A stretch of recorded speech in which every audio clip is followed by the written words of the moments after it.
friends, I hope you're having an inspiring day. This is the video that I feel like gets requested the most, and it is my current Hermès collection video. All of the bags that I have. Now today I'm going to be focusing mostly on my bag collection. I'm not going to go into any of the small accessories or things like that that I have, but if that is of interest, let me know and I will make sure to make a video on that as well. I'm going to keep the reviews on each bag as brief as possible, but if there's any bag that you want me to do a deeper review on and I haven't already in my unboxing, let me know and I'll make sure to do that. Before we get started, a few things about Hermès as a brand as a whole. I've had somebody mention to me before that they hate the way that I say Hermès. I'm not sure if they want me to say Hermes or Hermes. Hermes? But Hermès is a French brand and in French it is pronounced Hermès. So voila, we are going to say Hermès during this video, but if it bothers you, I apologize in advance. If you're unfamiliar with the brand of Hermès as a whole, it originated in 1837 and originally it was actually a saddle horse accessories brand. So they really focused on leather goods, specifically for noblemen and aristocrats at the time in Paris. The founder's name was Thierry Hermès, but since then it's actually passed on through the family, and you actually see the evolution of the brand come about through the ages, which I think is such an interesting note, and I think the history of Hermès as a whole is just so intriguing. If you're interested in the history of Hermès, there's tons of documentation online, and they also have a book that they just released that I believe is called Straight from the Horse's Mouth that kind of goes through the entire history of Hermès, and definitely look into it. I find it such a heartwarming and incredible story, and I find that when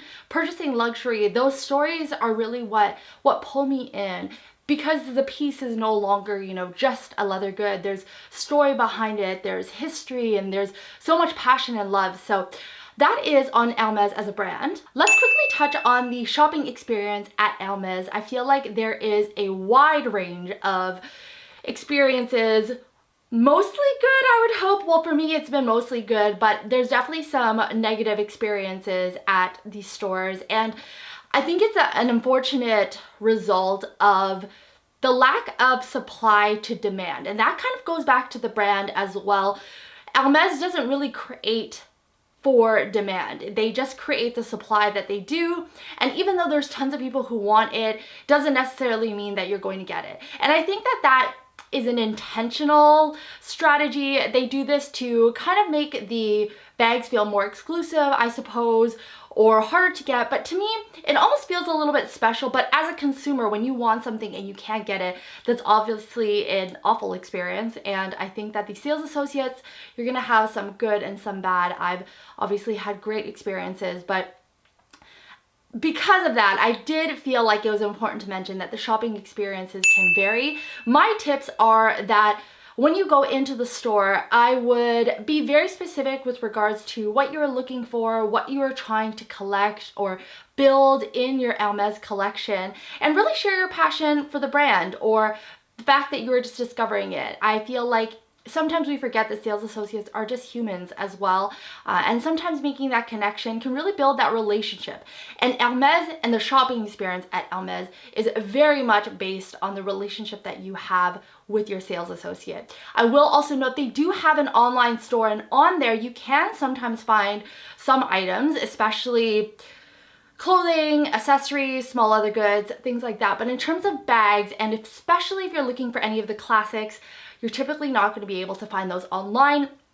So I would definitely go into store, build a relationship if you don't already have one with an SA, a sales associate there, and that will make your shopping experience a whole ton better. All right, let's start with the collection. I will mention I do not own any pillar bags, and when I say that, I mean the Constance, the Birkin, and the Kelly. Those are the three pillar bags that are most sought after and are definitely ones that come with a higher price point. I believe in Canada they're over $10,000 for pretty much any size that you want. But let's get into my collection. So first off is a classic silhouette for Hermès, and it is the Hermès Evelyne. So I have two Evelynes. I have the mini Evelyne, which is the 18, and then I also have the Evelyne 29, I believe, in the color Nata. The mini Evelyne is in a black. It does have gold hardware. I believe you can get it in silver hardware, but it comes with a strap. It is definitely a super casual bag, the mini. This is definitely a very highly sought after bag, I think because small bags just became really popular, and prior to that it wasn't really a popular size, and so they just don't make very much of it. I have a Samorga insert there, but on the inside of your Evelyne's is just going to be sort of that rawhide suede. I adore this bag for a couple of different reasons. The first being that it was my very first Hermès purchase. And I was so lucky to get the 18. It really wasn't on my radar. I had just seen it online. I had a relationship with my SA at the time, and I just kind of mentioned to her that I was looking for this bag. I wanted to take a look at it. I thought it was really cute, and she ended up being able to find me one. So this was my very first bag. It holds a lot of sentimental value, and in terms of the leather, it is a soft leather, so it will mold, hence having that Samorga insert there. And then we move on to my Evelyne 29, which is actually my newest bag. So in this collection today, it's the Evelyne Mini is my first ever bag, and this is actually my newest bag. And you might have seen an unboxing on my channel recently. If you're interested in getting to know this bag a little bit more, I do go into it in more detail on that video. But this bag here is actually not, it doesn't come with this strap. This is added from Samorga, but I just felt like it kind of gave it a little bit more of an interesting look. It also made it a shoulder bag, which traditionally the Evelynes are not.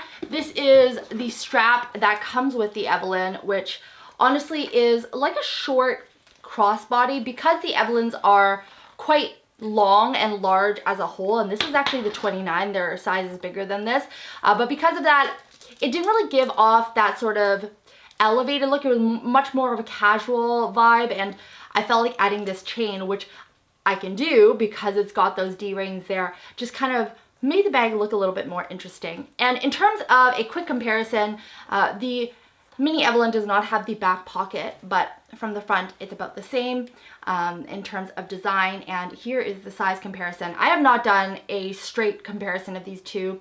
If you're looking to get to know these two better or in terms of comparison, I'm happy to do a little video on that as well, so let me know if that's of interest. And those are my Evelynes. Again, a very classic popular style for Hermès. And the next bag is actually my, I guess, most expensive Hermès bag, and it is the Bolide 27. So this is the smallest from the Bolide line, except for the mini. So there is an even smaller Bolide, if you can believe that. It is by far my favorite bag, I think, in my entire collection for a few different reasons. It is so versatile, so easily dressed up, so easily dressed down. I just have a twilly wrapped around, but this is how the strap looks in general. This is a classic silhouette. It was actually, I believe, one of their very first bags, if not their first handbag. And it was actually created, I believe, by Hermès, who designed it for his wife. The zipper was actually brought over by Henry Ford. There's so much history. Again, I go into it a little bit more in depth in my Bolide unboxing 27 Bolide unboxing video if you want to look for it. But this bag, after having used it since I bought it, is just the most practical bag. It's got so many different features. Like I said, very classic, very basic, so easy to dress up and dress down. These straps are detachable, so you've got that crossbody action if you want it. It does come with the bag. The inside of it has this beautiful smooth leather. I also have a Samorga insert in there just to hold its shape. It's got little feet on the bottom, so it holds its structure, kind of protects itself. It is just the best bag. It also doesn't scream any brand. It really embodies that Hermès subtlety, which I love. The only thing that I think you might see is the zipper has a little Hermès stamp on it, but other than that, it is just the iconic style, and it's definitely been replicated through the years, this shape, all that, and it is truly just my favorite bag, I think possibly in my entire designer bag collection. Next up is a bag that had not been on my radar, but when I saw it, I was like, this is a great purchase. So it is the Hermès 31, I believe, Herbag. A few things about this bag. It is often called the Kelly dupe because it has a very similar mechanism and look and shape to the Kelly bags and is oftentimes a lot more accessible, a lot more available than the Kellys. It also, a few components that make it very interesting and unique is that it has two components or two halves. The bottom is almost always canvas. The top is always leather. I again have this twilly wrapped around it to make it look a little cuter. It has a strap that is not detachable, not adjustable, so you want to keep that in mind.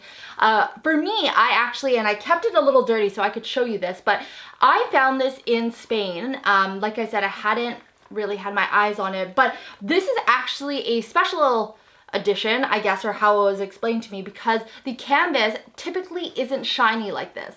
It's typically a canvas that is, I guess, just like a canvas, like a muslin, so you could easily get it dirtied. And this one, I just wipe it off. It's currently dirty from salt stains from my car, and I just wipe it and it comes right off. I'm not really sure what the fabric is called, but definitely recommend it.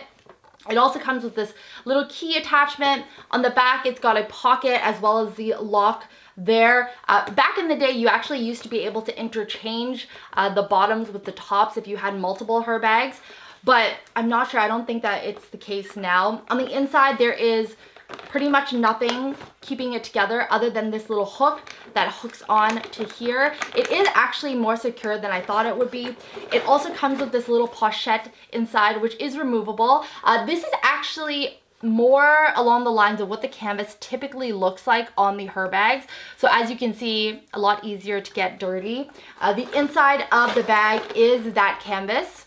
So the inside for me is not a huge deal, but the outside, I'm so glad, is that washable, sort of easy to clean canvas material. This bag sits just over 3, I believe, in the middle. I think about mid-3s. The prices are not very transparent. It's really difficult to find out what the prices are at Hermès, so a little con there, but loved this bag, saw it in this chocolate brown and thought, this adds so much value to my wardrobe and to my collection. It can fit an iPad. It fits my full-size water bottle. It's definitely a super handy bag. It's probably my biggest bag as well. Again, this is a 31. And yeah, it would be my biggest Hermès bag. But love this bag. Nice top handle. Great looking for work as well. Definitely a very versatile look. Last up is the Hermès Garden Party bag. This is also in a smaller size. I believe this is a 29, if I'm not mistaken. And this was, again, a bag that was not on my radar. Definitely super casual. Actually looks really cute with this outfit. But it is a classic tote. You can get it in larger sizes as well, but this is traditionally how it's kind of constructed. It's got a leather bottom, it's got canvas, so very similar to the Herbag canvas. So I'm a little bit more careful with this bag because of that fact. It can get dirty really easily. On the side, it's got these button snap enclosures, which also allows you to kind of expand the bag, which is nice. If you want it to be a little bit bigger, I typically don't need that much space, so I kind of keep it buttoned up. But other than that, it is truly just one gaping large hole of a bag tote. Mine has a pink fuchsia interior to it. Not something I chose, but I didn't really mind it. It's kind of a fun pop of color. And this is really the extent of the bag. It's got a leather trim running down the center. The only way to kind of identify it if you don't know the silhouette is just this little button here that says Hermès on it. This was also, I think, just above $3,000. I haven't really had a lot of use out of it. It is just a handheld bag. There's no straps, no shoulder strap, no crossbody strap, but it is definitely a really great summer bag, kind of a throw everything in and go. The enclosure is really just that one button here, so if you're looking for a really secure bag, it is kind of easy to get into. But if you have something like a dust bag inside or a Samurga insert, those things are easily avoidable if you kind of want to customize your garden party experience. But love this bag, love the history behind this bag, and it is, again, an Hermès classic. And that is it for my quick snapshot collection overview. I have a total of 5 handbags from Hermès. I started collecting it, I would say, about a year and a half ago, so it hasn't been too long. I think in my late 20s, I've been a huge Louis Vuitton collector, if you've seen any of my videos. I love the history behind that brand and the inspiration of travel behind Louis Vuitton. But I would say that Hermès has become my favorite brand, my favorite luxury designer house for a few different reasons, mostly because their silhouettes are just so timeless. They're not loud. They really hold their value as well. I think that's what draws most people to Hermès, but I just find them a lot more versatile of bags. They don't really follow a trend. They have lasted for, you know, over a century, most of these designs. And again, they are kind of great investments because you can almost always resell your bag for exactly what you got it for, depending on the silhouette, of course. And if not, certain bags, like pillar bags especially, will actually appreciate in value, and or you could sell it right away for more just because they are so high in demand with not a lot of supply. So a few different reasons, but for me, I buy my pieces because I love them, not because, you know, I want to make money off of them. I just want pieces in my collection that I'm going to be able to look back on, really enjoy, and really use. And that's what I would say about my Hermès bags as a whole. I really use them quite a bit. They are those utility bags, and I think that when it comes to bags as a whole, you have to use them. I know a lot of people who will buy bags and they just sit them on the shelf. That's not me, that's not my philosophy. So for me, I really like to put my bags into use. But I hope you liked that. This definitely has been a video that has been asked for and been requested quite a bit, so hopefully it lived up to your expectation. I'll continue to update you as I build my collection more. We have almost done pretty much an unboxing for every single one of these bags together, so I feel like we're on this collecting journey all together. So I will keep you posted on any new bags that I do get. But thank you so much for being here. Thanks for watching. If you did like this video and videos like this, give it a big inspired thumbs up. Let me know below your favorites from my collection, and or if there's any bag that you have your eyes on. I would definitely love to have a chat about that because there's definitely a ton that I have my eyes on. And let me know if there's any questions you have about any of these bags, or if you want a more in-depth review.